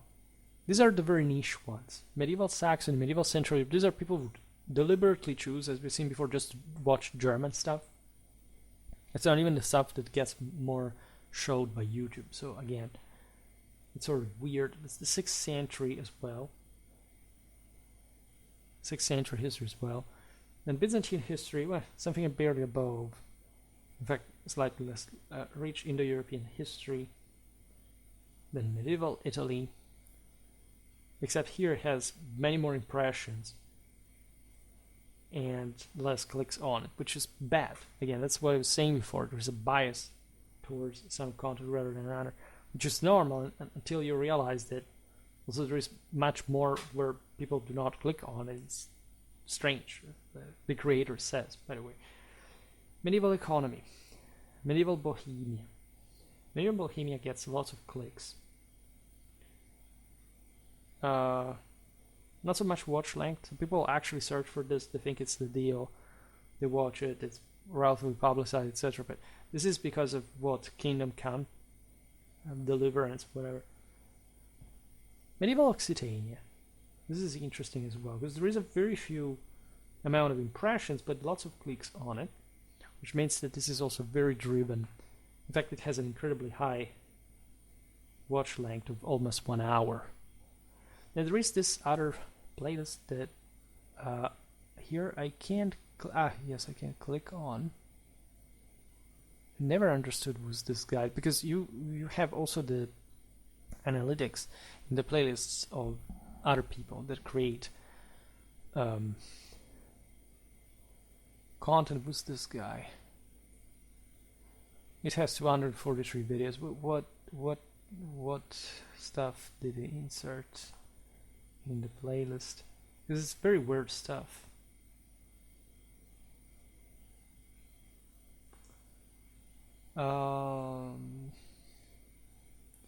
Have to browse this all.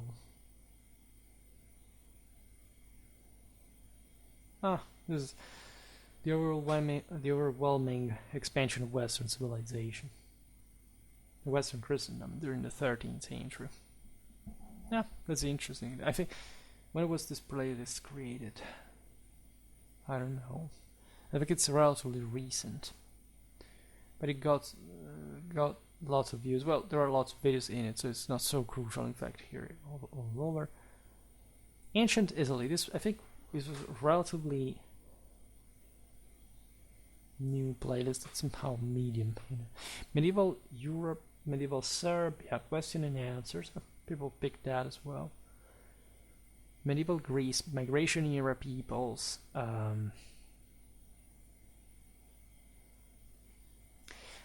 Let's see what's the most clicked by the impressions. Magyar Tortland. This is Hungarian history. Carta Foresta, 1217. I don't know what it is. This is another. But this is a very few views, and it's the highest, of course, by click on the impressions by percentage, because it's these are smaller playlists. They watch only once. However, start having but maybe the click on the impression it's not so relevant. But we have, I don't know, of my own Carolingian Renaissance, Italian Communal Army, Swords, Alemannic history, Assyrian warfare, Burgundians, Papalsevsky.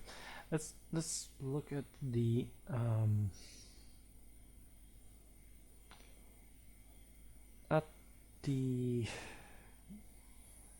average visualization. We can't order by this.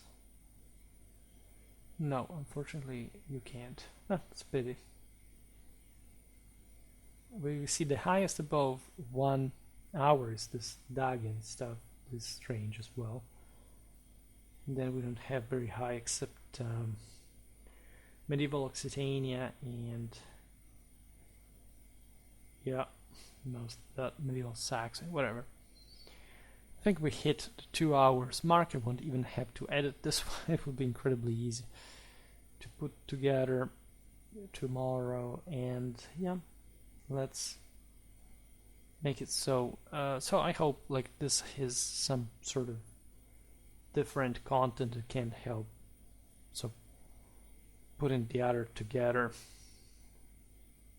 as an introduction to the channel or something, because I have new subscribers. I never usually make so many introductions, etc., because I get rarely too many subscribers. So they are gradually introduced anyway to the content of one another, so not that inclined to simply see this thing from the likes. I never watched the likes, but you see, yesterday I made that video about German military strategy, 49 likes. The Catalan company the day before, 28. Medieval Hungary, 41. Medieval Egyptian warfare, 17. You see that there's a disproportion between the two things. That's not really helpful. And again, it's a much pronounced disproportion, especially if you consider the views.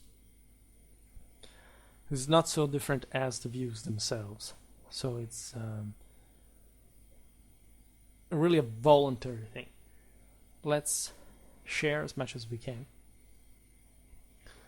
So I will not say the usual stuff, because it's, well, I could because I usually don't do it during the holidays videos.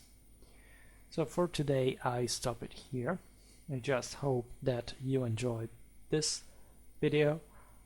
If you did, please share it, otherwise leave a like or subscribe to my channel if you're interested in my upcoming content. As always, I thank you heartily for listening to me. I wish you a nice time and see you next time. Bye.